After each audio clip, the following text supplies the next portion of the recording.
Okay, so to do the best recap that I can. Uh, so again, my favorite segment, recaps and retcons. I have to retcon something from that I said last session. When you met Cornelius, I mentioned that what he had with him was a fairy, when the actual term should be pixie. Oh, yeah, okay. That Yeah, makes more sense. yeah. So Fairies are pretty powerful. okay, so Cornelius had a fairy. It's actually a pixie. And since I lost the audio for last time, I'm going to be as descriptive as possible in the least amount of time as possible. The party decided to go to Emerald. Once you got to Emerald, you were stopped by a couple of dwarven guards. Uh, and these guards questioned you about if you're carrying any contraband, anything that might be illegal. You know, just general questions about what you're carrying, what's your business, what you're doing here. And they checked your cart, looked for secret compartments. You guys were clean because you decided to leave your stash of counterfeit. Uh, The caster pistols? yes, the caster pistols and orbs and all of that. You decided to store them for safekeeping and not bring them with you. So the guards let you pass into the city. And despite what it looks like on this map that I have on display, it's the city is very sparse. There were only a few buildings around. Looking into them, you see, a person every once in a while, but then they just kind of disappear into a back room or something. You would see, a dwarf or someone like walk out of a building, walk a bit into another building, and disappear. So there weren't many buildings. There's not a lot of people on the streets. At that point, Broxim decided to follow a dwarf that he saw leave a building and tried talking to him. He found out that the buildings a lot of them were actually elevators. They housed elevators that led to an underground portion of the city, which is the true city of Emerald. So, in these caged elevators that descend, everyone was able to see that different elevators drop to different levels. That's why some of the people would go up one elevator, cross over to another, then go down again to, just to avoid having to take some of the bridgeways and ladders and stairwells that are within the space. Within the space, it's like a giant hollowed out area. There are structures hanging from the ceiling. There are structures built into the walls. There are structures down below that are barely visible within the space. There's all types of sound of digging and construction and forging going on. You hear metal pounding, and it's a lot more lively. You feel that the majority of the population lives underneath Emerald. Like, this is the true Emerald, the sphere, the space. You see a mixture of half orcs, kobolds, and dwarven people inside of Emerald. Once you guys got there, you asked for a place to grab a drink, like adventurers tend to do.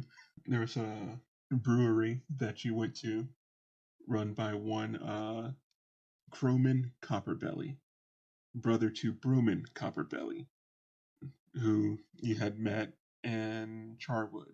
He was the owner of the Golden Gullet. This one is just, Copperbelly Brewery. And while there, you got a couple of unique drinks that he makes. Uh, he asked for your help with gathering some new ingredients, offered to pay an upfront fee and to pay you by the pound for whatever you're able to bring back. He only asked for some leaves of a specific plant and some berries.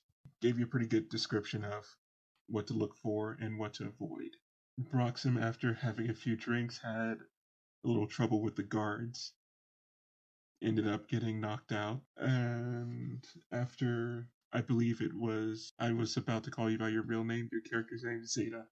I believe it was Zaida that greased the palms, gave one of the guards a gold piece to, just continue on his way. Yeah, I think that's right. Yes. After some time, another strange dwarf amongst some of the strange dwarves approached. He was just walking by, seemingly muttering to himself. He was dressed in dark green garb, uh, dark green duster jacket. He had a emerald in his bola tie, and he was wearing a top hat. I'd say top hat, but kind of like a 10-gallon hat, just really tall. Despite his height, the hat itself was about as tall as Zaida, and Zaida's like what 6'2"? Somewhere around there, 6'2" to 6'4", depending on if you count The heels. No, the horn. The horns. Yeah. So. Always wanted to be tall. So yes, his hat reaches up to about where Zaida is, accounting for a good bit of his height. And the strange thing about this hat he wore, there's a little doorway at the base of it, and what looked like a window somewhere towards the middle. And it's within this time that, while talking to him, a pixie, which Zaida, being a warlock as well, assumed was his familiar. Their relationship seemed to be a fairly good one. Once he revealed that, this dwarf revealed that his name is Cornelius Bronzehide, and he is the sheriff of Emerald. I believe your party mentioned getting work, and someone mentioned something about missing persons, and that triggered him to say, it's funny that you mentioned missing persons, and invited you back to his office to discuss possible work. And I believe that is everything. Yeah, sounds about right. I should have brought some water in here. That was quite the bit of talking. With that, you did not get the pixie's name, and I didn't give a description last time, but pixie, pale skin, a blondish brown hair, clothing made of green leather, of course, scaled to size for a pixie. Nothing exuberant. So, since we do not have Celeste at the moment, I don't know if she'll be joining us. I will pick up on the approach to Cornelius's office. There's actually a dedicated elevator that leads up to one of the hanging structures that is located roughly in the center of Emerald. Once you exit this elevator, there's a walkway leading to this building, and it seems a little precarious, but there's guardrails you can hang on to if you're feeling uncomfortable, but you're high up and there are no nets. In front of you, there is a door. It's made of stone and braced with metal, strips of metal and bolts in this door. And you can see it as you're approaching. There's a single lantern hanging outside of this door. And Cornelius is leading the way to his office. Okay. Yes, I know everyone is just walking normally, but is all of this safe? And he'll say, of course it's safe. Why wouldn't it be? Okay, yes, you're good with your dwarves are very good at building things. He's like, would I be walking on it if it wasn't safe? And then he starts stomping a little bit on the stone walkway. Don't do that. It's not.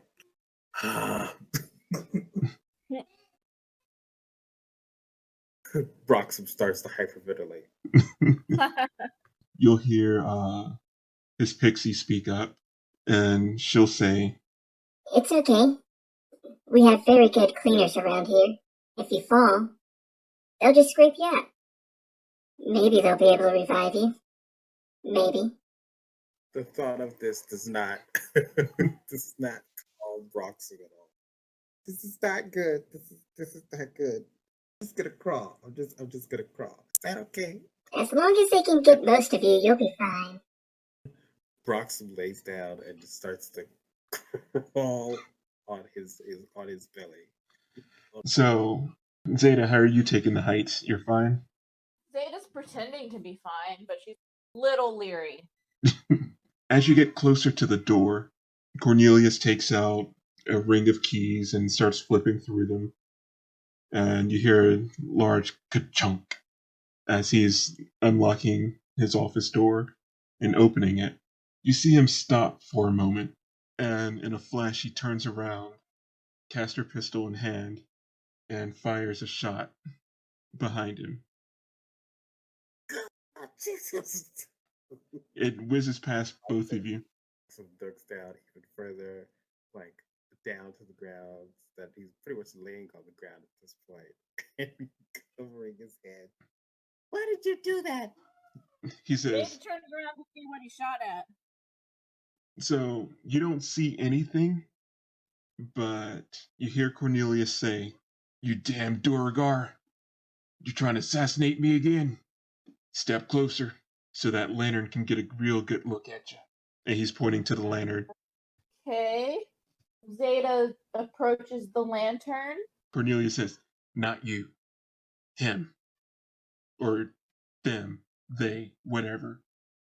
I know you're out there." Oh, I think I know who you're talking about. And you see him still pointing a pistol into the darkness. He's like, "My little darling, she saw you. As soon as you stepped into the light."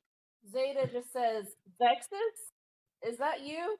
You hear footsteps, and slowly coming into view, you see Zexus with his hands up. "I'm sorry. I was just tagging along. I didn't mean any harm." And Cornelius goes, it's like, "I don't trust what I can't see. Far too many have tried it." Is that how you have a pixie? It's like, "That's why I got that lantern." And he points at it, he says, "An old gift from Caraway. Anyone that comes within a certain radius of this, if they're invisible, they light up like the day. And it always helps to have eyes in the back of my head, ain't that right?" Yeah, I always got your back. Broxim will look at Zeta and say, "This guy is. I think he's just like Caraway. They made me cut from the same cloth." If you want to be a sheriff, you got to be the best of the best. Sure. And dodge assassination attempts, apparently, too. Very exciting life you live. Oh no, that's just me in my younger days. Had a couple of trouble, some problems with the Duragar. It's fine. Did he have much trouble with Durgar? Being underground and all? It doesn't seem too deep. Nope, just me. That's a story for another day. Whatever your business is, that's your business. And speaking of business, can we get into the door, please? Please, that the place seems more, stable. You're still on the ground. Yes. Broxim will make a square with his fingers. Yeah, he'll invite you into the office. And he's just still eyeballing Zexus, and the little pixie, she's just like doing the pointing to the eyes and pointing to him, like, "I got my eyes on you." Broxim will then scramble, still on all fours, into the office. and then stand up. Oh, okay. Okay. Okay. I think I'm okay. We're okay. We're okay. And Cornelius will get behind a big stone desk, nice polished marble with gold inlays. And, he'll gesture to some chairs, asking you to sit down. "You folks want anything to drink?" Sure, I'll take a drink. "I'm mostly fond of tea." Oh, sure. Broxim will raise an eyebrow at this. I thought you dwarves were, the liquor drinking kind. "I think that's a gross stereotype." Oh, okay. Something I forgot to describe about Cornelius. Cornelius doesn't have much more than stubble on his chin, but what he does have is quite a large and bushy mustache that hangs down to his chest. Nice big handlebar mustache. Okay, I'm picturing Yosemite Sam. Yosemite Sam, yeah. But yes, Broxim, he says it's a gross stereotype that all of them like to drink. And he looks to his pixie. Yeah, Broxim. Come on, buddy. Be cool. He says, I do have a relative, Groxwell. He's quite the drinker. Quite sad, actually. It's gotten him into trouble more than once. Is that why you became the sheriff? No, that's a strange question. Figured, if he gets in trouble, you could always call on his friend sheriff to, bail him out. Family taking care of family and all that. First of all, Groxville is far away from here. Secondly, if my family can't pay, then they don't get my services. They don't get special treatment. Around here, coin talks. And he looks over to his pixie and familiar and says, "Hey, Petunia, how about you rustle us up some tea?" Sure thing, Cornelius. Anything else? Nah, that'll be fine. And you see the little pixie, she darts off. And after hearing him about his family, I'm like, ooh, that's hardcore, man. Hardcore. But then again, I get it. He says, "You see, my patron, as great as they are, they're actually a descendant of a dragon. And as part of my loyalty to them, amassing wealth, they look on that with great favor. And always want to be in their favor." Zaida sort of nods knowingly, although she herself is still sort of new to the Warlock deal and still doesn't really know who her patron is. Do you express to Cornelius that you're also a warlock? Zaida says, I understand what you mean.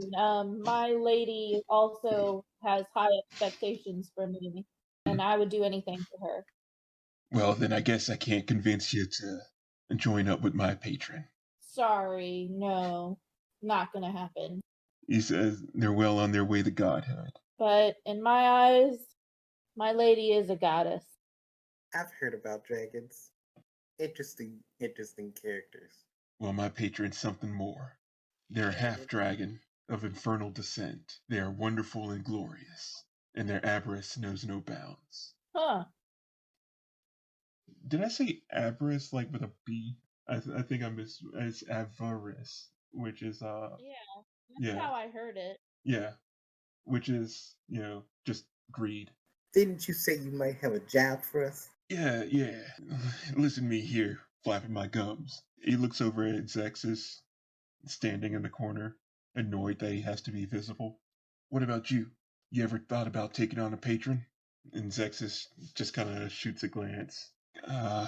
Maybe. It might be fun. And that's a pair up I don't want to see. That's sort of scary to think of. Like with some evil patron. No one necessarily said that the patron was evil.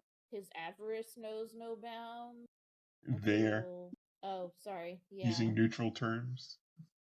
Right. What I've read about dragons, half dragons, those are some creepy folk. Interesting, but still creepy. Cornelius says, there's a lot of minds that have been lost. When I say lost, it's not like we can't locate them. They've been claimed, either by beast or by other things. There's one in particular that is very valuable. A lot of precious metals. It could really boost our economy if we were to reclaim it. Some miners attempted to do just that, and we haven't heard from them. And if you can give me just information, at least, on what might have happened to him and what might be down there, then I'll make it worth your while. Even more so, if you can actually clear him out of there. How worth our while are we talking? And what kind of mines? These mines, there's some crystals down there. Nothing special. But it's the veins of mithril and adamantine that runs through them that we're most interested in. There was a dwarven clan that laid claim to it some time ago, but they've disappeared. No one's heard from them in years, almost a century. We think that they just up and abandoned it. When another group tried to stake claim, they disappeared as well. And now this most recent operation, we think that because it's so recent, they might still be alive or trying to mine it. Either way, I just want information. If I know what I'm dealing with, then I know if it's worth trying to reclaim it or not. So what you're really saying is, you want us to investigate this line, not necessarily clear it. The only clue that I have to what might be there is a bunch of nonsense. There's a family that settled out there a while ago before settling here in the city. Their kids used to play out near the mines. They used to tell stories, but I don't believe it. You could always try talking to them, see if they can tell you anything that makes sense. Okay. I like this good story. I'll summon them here. And then you see Petunia, the pixie, coming back and carrying a tray with cups on it. I'm back with the tea. And she sits it down on the desk. He's like, "Oh, good. Petunia, you think you can go and grab those kids for me?" No, wait. Let me rephrase that. And with that, Petunia spares no time, just going out. So if you decide to share some tea, it's there. It's good. It's a bit earthy. Several minutes pass, and there's a knock at the door. Cornelius just says, "Come on in. I'm expecting you." When they walk into the office, there are two dwarven parents, and they have two children, two small boys, no more than 10 or 12. And he says, "These are the youngins. You can ask them whatever you want, with the parents' permission, of course." All right. Hi, kids. So, what did you see? They say, one says, "We saw, there's dwarves down there. There's these dwarves, and they have metal beards and glowing eyes. Okay. What were they doing? They were mining." Broxim will write this down in his notebook. It's like one of them is really nice. How's one of them nice to you? Well, he used to, whenever we went into the cave looking for pretty crystals, he would show us where the best ones were. And he would tell us about, like, how the caves were formed and things like that. He would talk about how the caves were as much a part of us as we are a part of them. And you hear Cornelius say, it's like, fairy tales and waxing philosophical. They probably met some crazy miner down there. He's filling their heads with nonsense. With a metal beard and glowing eyes? This isn't. I don't know. I'm intrigued. And again, Cornelius is dismissive. He's like, metal beard. There's plenty of people who wear jewelry in their beards. So, what else have you seen down there? Did anything exciting ever happen? Something scary, maybe? They exchange a look, like they're kind of afraid to say. It's okay. You can tell me. Do you you're not going to get in trouble. You know that. The only important thing is that you tell the truth, right? Well, look, I'm just as small as you are. You can really tell me anything. I mean, we're all kids here, right? Well, not the Oh adults. man. One of them says, "It was Giri. He, because of us, it." And the boy that looks older says, "It's okay. Our friend, Giri Clack, he, he, um, he got hurt really bad, and it's our fault. He told us not to go further in the mines, but we did anyway. And Kira, he hurt him really bad. He was trying to protect us." These names that these kids are using, they sound like no names you have ever heard before. And Cornelius is like, "See, they're just making stuff up. They went down there, they got scared, They made up stories to make sense of it all. Broxim will look at the sheriff with a mean eye and say, "You don't know. You don't know. These kids saw something, and I see things too. See, because you're up there and you're not down here, so you don't know what we see. We see everything.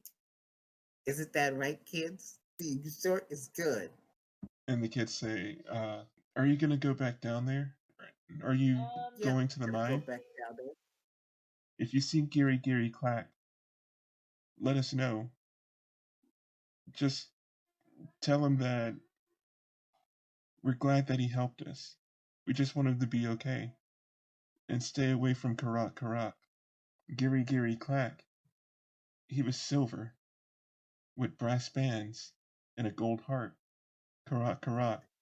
He was lined in gold and had shiny black metal. Whenever he came close, we could see our face reflected back. Huh. Has Zaida ever heard of anything like this? Like a Warforged or I don't know. They kind of sound like they're describing Warforged, but you can't be absolutely certain. As a mercenary who's been on a battlefield or two, you might have seen Warforged here and there. So silver and gold good, black and gold bad. And you see them nod. All right. Well, you've been really helpful. Thanks. I guess good job telling the truth and stay out of the mines. It's dangerous. Oh, we don't Okay. live out on the plains anymore. So Oh, there's good. no mines to go to. All the ones around here, they keep locked away. We can get near them if we wanted to. Sounds a lot safer for children. You see the father like pat one of his sons on the shoulder and says, "It's like they got dust in their blood. They're drawn to the mines." Yeah. Just maybe wait till you're older. Their mother says, "Well, it's getting kind of late. We should get him home, get him to bed." And with that, they'll take their leave. Cornelius will tell you the location of the mine. It's actually near one of the permanent posts on the compasses. I know you guys do not have a compass currently. Right. We're gonna need to get one probably. Because you took it from us. Caraway loaned you a compass, but it belonged to her grandfather, and there was no way she was going to let you keep it. And he did not give you a price. No. If you ask, he'll always respond with, "We'll talk." Talking now. So we'll talk about how much this is gonna cost. It's like, it depends on what you can get me. You know how it is Okay. when it comes to parting So with money. If I pay you up front, who's to say you don't run off on the job? that's why you give us half now and half later. Give me a moment. And you see him just kind of be quiet to himself for a moment. He has his hands cupped. I mean, you are the sheriff, right? He's like, "Hold on, I'm on a call." And he goes back to his hands clasped. And you just hear him mumbling, "Okay. My patron says it's okay if I part with a bit of gold.